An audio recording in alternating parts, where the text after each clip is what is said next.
Episode 20 वहीं से continue होती है और उत्सुबो इत्सुजी से पूछता है कि तुम्हारा मिसाकी से क्या रिलेशन है। इस पर वह बताता है कि हम बस को वर्कर्स हैं। फिर उत्सुबो पूछता है कि क्या तुम उसके लिए कुछ फील करते हो। इस पर वह मना कर देता है। आगे उत्सुबो कहता है कि मिसाकी पहले बिकिनी मॉडल और एक्ट्रेस के रूप में काम कर चुकी है और हाल ही में मेरे एक फ्रेंड ने टैलेंट एजेंसी खोली है और वो मिसाकी के करियर को फिर से स्टार्ट करना चाहता है। तो उसने मुझे मिसाकी के बैकग्राउंड को चेक करने के लिए कहा था और जब मैंने उसकी प्लेस पर चेक किया तो मुझे हिडन कैमरास मिले हैं। फिर वह इत्सुजी से पूछता है कि क्या तुम्हें कुछ याद आया। ये सब सुनकर उसकी मदर भी शॉक्ड रह जाती है। आगे उत्सुबो कहता है कि तुमने डुप्लीकेट की से मिसाकी का डोर ओपन करने की कोशिश भी की है।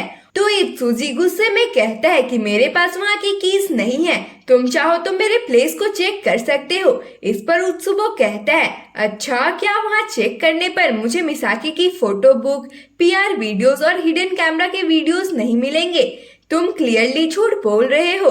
इतना ही नहीं, तुम्हारे पास शॉट गन, रस्सी, टेप और वीडियो कैमरा भी है। क्या तुम मिसाकी के साथ कुछ करने का प्लान कर रहे थे। तभी इसाकी अंदर आता है तो इत्सुजी उसे देखते ही पहचान लेता है कि ये तो उसी रात वाला बंदा है। फिर उत्सुबो आके बताता है कि इसाकी ने ही टैलेंट एजेंसी ओपन किया है। देन इत्सुजी बुरी तरह से फंसने के बाद कहता है कि मैं उस दिन मिसाकी को सरप्राइज देने के लिए आया था। इस पर उत्सुबो कहता है कि तुम झूठ बोल रहे हो, तुम उसे डराने के लिए गए थे। ये क्लियरली रेप अटेम्प्ट है। और फिर वह उसे कैमरा लगाते हुए उसकी वीडियोस दिखाता है तो इत्सुजी की हालत खराब होने लगती है और उसकी मॉम भी उस पर बहुत ही ज्यादा गुस्सा करने लगती है।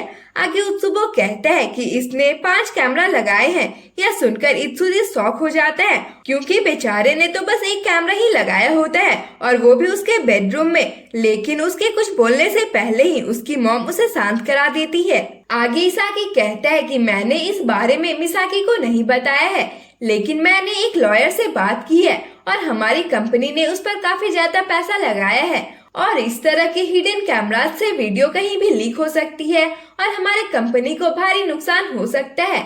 तो हम कोर्ट में जाकर 120 मिलियन येन डिमांड करने वाले हैं। यह सुनकर इत्सुजी और उसकी मॉम दोनों ही डर जाते हैं। देन उत्सुबो उन्हें पुलिस की धमकी देने के बाद आउट ऑफ कोर्ट सेटलमेंट की बात करता है और उनसे 60 मिलियन की डिमांड करता है।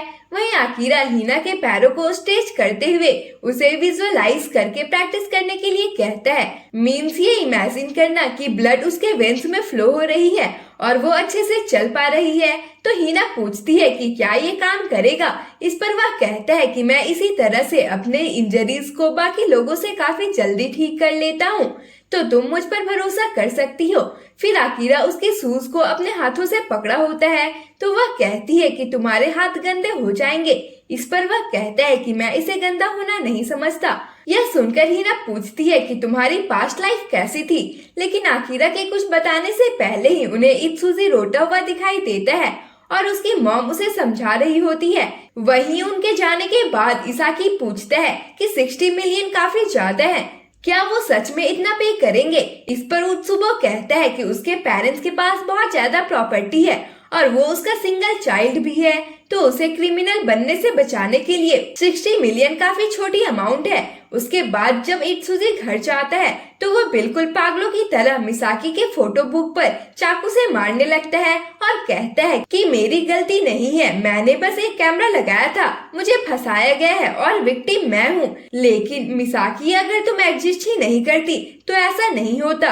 और उसकी चीखें बाहर से सुजुकी भी सुनता है और फिर उत्सुबो को कॉल करके कहता है कि हमारा चिकन पूरी तरह से अपना कंट्रोल खो चुका है, तो वो पक्का मिसाकी को मारने के लिए जाएगा। फिर उत्सुबो कहता है कि वो जैसा करता है उसे करने दो, लेकिन पुलिस के पकड़ने से पहले उसे तुम किडनैप कर लेना। देन नेक्स्ट डे जब इत्सुजी ऑफिस जाता है तो सभी उसे गुड मॉर्निंग विश करते हैं, लेकिन वो किसी को भी रिस्पॉन्स नहीं करता है और अपने प्लेस पर जाकर बैठ जाता है और कहता है कि क्या मुझे 60 मिलियन इस वुमेन के लिए देना पड़ेगा जो गंदी वीडियोस बनाती है, मैं इसे फिक्स करने वाला हूँ। वहीं इसाकी को इत्सुजी की मदर की तरफ से कॉल आती है जो कि अकाउंट नंबर सब कंफर्म करके 60 मिलियन सेंड कर देती है। फिर उसके कॉल कटने के बाद इसाकी बहुत ज्यादा खुश होने लगता है और कहता है कि इत्सुजी भी मिसाकी को मारने वाला ही होगा। तो उत्सुबो उसे धीरे धीरे बात करने के लिए कहता है ताकि हिना सुन न ले। तो ये जानने के बाद कि इन सब चीजों के बारे में हिना को पता नहीं है, इसाकी को थोड़ा झटका लगता है। लेकिन उनके बैड लक, हिना बाहर से उनकी सारी बातें सुन रही होती है। फिर वह ऑनलाइन कहीं से मिसाकी का नंबर ढूंढकर उसे कॉल करके कहती है कि वहाँ से भाग जाओ, वहाँ खतरा है। तो मिसाकी पूछती है कि तुम कौन हो। तब तक इत्सुजी मिसाकी के पीछे आकर एक चाकू निकाल लेता है। तभी केंजी भी वॉशरूम से बाहर आता है, लेकिन तब तक देर हो जाती है और इत्सुजी मिसाकी को मारने वाला ही होता है। तभी आकिरा अपने फाइटिंग स्किल्स का बेहतरीन प्रदर्शन करते हुए उसे बेहोश कर देता है, जो कि केजी भी देख लेता है और मिसाकी को कुछ भी समझ नहीं आता है। तो वह सामने चाकू पड़ा देखकर पूछती है कि वो क्या करने वाला था। इस पर आकिरा चाकू को उठाते हुए कहता है कि ये मुझे कुछ करने वाला था, लेकिन जैसे मैं पीछे मुड़ा तो ये डर कर गिर गया। तो वो पूछती है कि वो तुम्हें नुकसान पहुंचाना क्यों चाहता था। इस पर आकिरा कहता है कि मुझे नहीं पता है। फिर केंजी आज डिलीवरी के लिए आकिरा की जगह मिसाकी को भेज देता है, तो वो भी मान जाती है। तभी उसे उस कॉल वाले पर्सन की याद आती है, लेकिन अब तक कॉल कट हो चुका था। तो वो उन्हें बताती है कि कोई कॉल पर मुझे भागने के लिए कह रहा था। वहीं हिना कॉल रख देती है, लेकिन तभी उत्सुबो आकर उसे पूछता है कि तुम किसे कॉल कर रही थी। तो वह कुछ नहीं कहती है। फिर वह पूछता है कि तुम्हारी थेरेपी कैसे चल रही है और क्या तुम्हें फिर से आकिरा मिला था। तो वह कहती है कि उसने मुझसे कहा है कि मेरे पैर जल्दी ही ठीक हो जाएंगे और मैं चलने लगूंगी। इससे मेरा कॉन्फिडेंस और भी ज्यादा बढ़ गया है। तो उत्सुबो उसे धमकाते हुए कहता है कि अच्छी बात है, लेकिन तुम मुझे धोखा देने के बारे में सोचना भी मत। वहीं केजी इत्सुजी से पूछता है कि तुमने ऐसा क्यों किया। तो वो कुछ भी नहीं बोलता है। देन केंजी पुलिस को कॉल करने का डिसाइड करता है। तभी इत्सुजी पानी मांगता है, तो वो उसे पानी पीने के लिए जाने देते हैं। तब तक केजी आकिरा से कहता है कि क्या ये मर्डर करने का प्लान कर रहा था, हमें उसे पुलिस को दे देना चाहिए। तभी इत्सुजी बाहर भाग जाता है, तो आकिरा उसे पकड़ने के लिए उसके पीछे जाता है, लेकिन सुजुकी के पास गन होती है। तो वो आकिरा को रोक देता है और इत्सुजी को उसके सामने से ही किडनैप कर लेता है। फिर वो कार ड्राइव करते हुए उत्सुबो को बताता है कि आकिरा ने मुझे देख लिया है, तो मुझे उसका भी काम तमाम करना होगा। देन वो एक प्लेस पर आकर इसाकी को इत्सुजी को माउंटेन्स में ले जाने के लिए कहता है और वो आकिरा को ढूंढने के लिए बाहर आ जाता है, लेकिन आकिरा तो पहले ही उसका पीछा करते हुए वहाँ तक पहुँच चुका था। फिर सुजुकी उसके सामने आकर उसे मारने के लिए गन निकालने लगता है, लेकिन वहाँ पर कुछ लोग होते हैं, तो वो ऐसा नहीं कर पाता है। तब तक आकिरा उसके सामने आकर कहता है कि इत्सुजी को वापस कर दो, मैं इसके बारे में किसी से भी नहीं कहूँगा। इस पर सुजुकी कहता है कि तुम कौन हो और क्या तुम जानते हो कि हम कौन हैं? देन आकिरा कहता है कि ऐसा करने का तुम लोगों का अपना रीजन होगा, लेकिन मैं तुम्हें 24 घंटे का टाइम देता हूँ। कल तक तुम उसे बिना एक खरोच के वापस कर दो, वरना तुम सोच भी नहीं सकते हो कि मैं क्या कर सकता हूँ। वहीं केंजी पुलिस को सारी बातें बता देता है। देन पुलिस के जाने के बाद हिना का कॉल आता है और वो आकिरा के बारे में पूछती है। फिर सीन शिफ्ट होता है और इसाकी इत्सुजी को जंगल में लेकर आ चुका था। तभी उसे सुजुकी का कॉल आता है और वो इत्सुजी से आकिरा का एड्रेस पूछने के लिए कहता है और अगर वो ना बताए तो उसे टॉर्चर करके मार देने के लिए भी कहता है। फिर जब आकिरा अपने ऑफिस वापस आता है तो केंजी उसे बताता है कि मैंने इत्सुजी की मॉम से बात किया। वो कह रही थी कि इत्सुजी सीक्रेटली मिसाकी की वीडियोस बना रहा था और इन सभी चीजों से वो काफी ज्यादा कंफ्यूज भी हो जाता है। तभी फिर वो कहता है कि तुम ऑर्डिनरी बंदे नहीं लगते हो, लेकिन तुमने फाइटिंग छोड़कर रोने का प्रिटेंड किया ताकि इन चीजों से दूर रह सको। तो आकिरा उससे एग्री करता है। देन केंजी कहता है कि मैं इसके बारे में किसी से भी नहीं कहूँगा।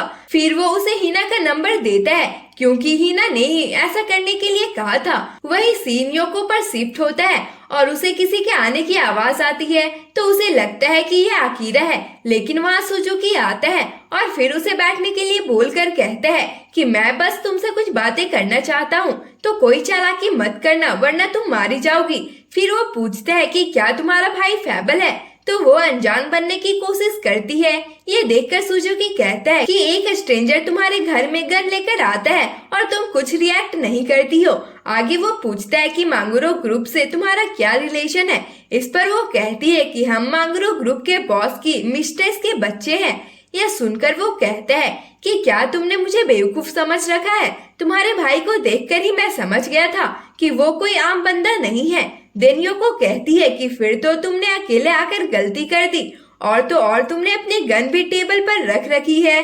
तो वह कहता है अच्छा, तो अगर तुम इसे ले सकती हो तो ले लो।